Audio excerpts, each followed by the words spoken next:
Halo Sobat Kompas TV, saatnya update 3 berita terpopuler yang terjadi pada hari ini, Rabu 2 Juli 2025.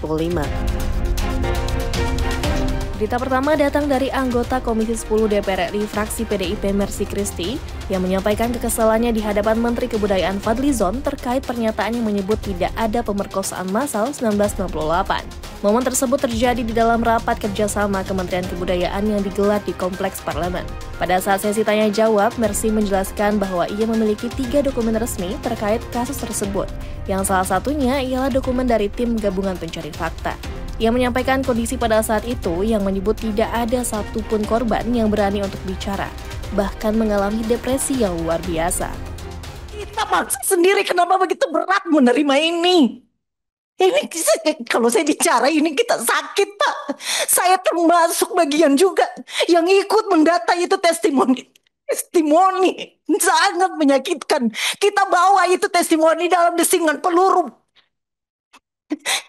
Aduh, Bapak bicara dari tadi itu saya itu menahan, sangat menahan. Dan bukan cuma kasus kekerasan 98. Bapak bilang TSM, Bapak bilang tidak terima yang massal. Pak, kebetulan sebagian besar itu satu etnis. Ini kita tidak ingin membuka sejarah kelam itu. Satu etnis. Kalau dia sporadik, bisa siapa saja. Satu etnis, Pak. Banyak cerita, Pak. Satu kasus saja sudah banyak. Lebih dari satu Saya kasus sependapat. itu. Duh, Kalau masih tanyakan iya, dan Mas. sebentar dulu. Korbannya 52. Berita kedua, Menteri Kebudayaan Fadlizon meminta maaf atas pernyataannya yang menyangkal tragedi pemerkosaan massal 1968. Permintaan maaf itu ia sampaikan setelah mendapat hujan kritikan dari anggota Komisi 10 DPR saat rapat kerja bersama. Fadli dinilai tidak sensitif terkait penyangkalan tragedi pemerkosaan 1968. Di hadapan anggota Komisi 10 ia menyampaikan permintaan maafnya. Ia mengaku bahwa pernyataannya itu berdasarkan pendapat pribadi. Saya minta maaf kalau ini terkait dengan insensitivitas, dianggap insensitif. Tapi saya sekali lagi dalam posisi yang mengutuk dan mengecam itu juga.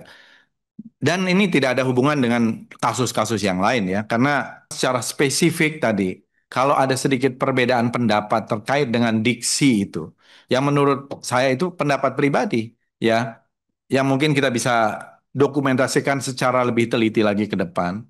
Ini adalah hal-hal yang mungkin bagian dari ya perbedaan-perbedaan data atau pendapat yang perlu kita lebih akurat lagi ke depan untuk mendatanya. Saya kira tidak ada maksud-maksud lain dan tidak ada kepentingan sebenarnya dalam hal ini untuk mereduksi kalau itu sudah menjadi sebuah kenyataan-kenyataan, apalagi ada dukungan dengan hukum. Dan Berita ketiga, Bareskrim akan gelar perkara khusus dugaan ijazah palsu Jokowi. Roy Suryo nilai ini sebuah kemajuan dan siap untuk hadir. Undangan diadakannya gelar perkara khusus di Bareskrim terhadap dugaan ijazah palsu Presiden ke-7 Joko Widodo direncanakan pada Kamis pukul 10 pagi. Roy bilang selain pelapor, dirinya juga berharap Bareskrim turut menghadirkan pihak terlapor yakni mantan Presiden ke-7 Joko Widodo untuk ikut hadir dalam gelar perkara khusus dugaan ijazah palsunya. Tapi terus terang TPUA masih menunggu kepastian dari Bareskrim. Karena apa? Karena juga masih ada kemungkinan kalau Pak Egy Sujana itu kondisi kesehatannya belum memungkinkan, itu minta penjadwalan ulang untuk ditunda, ya gitu, ditunda atau diundur sampai dengan batas yang kemudian kesehatan Pak Egy. Dan juga ada masukan lain bahwa gelar perkara itu harus juga dihadirkan yang dilaporkan. Ya terlapor adalah Joko Widodo. Nah gitu, jadi sebaiknya gelar perkara khusus itu dihadirkan semuanya. Terlapornya dari TPUA yaitu Joko Widodo juga hadir, kemudian semua pihak termasuk ahli-ahli dari TPUA, saya, Dr. Respon, dan lain sebagainya. Nah, Sahabat Kompas TV, itu dia tadi 3 berita terpopuler yang terjadi pada hari ini. Sudah saatnya saya Aisyah Mala Putri pamit undur diri, sampai jumpa.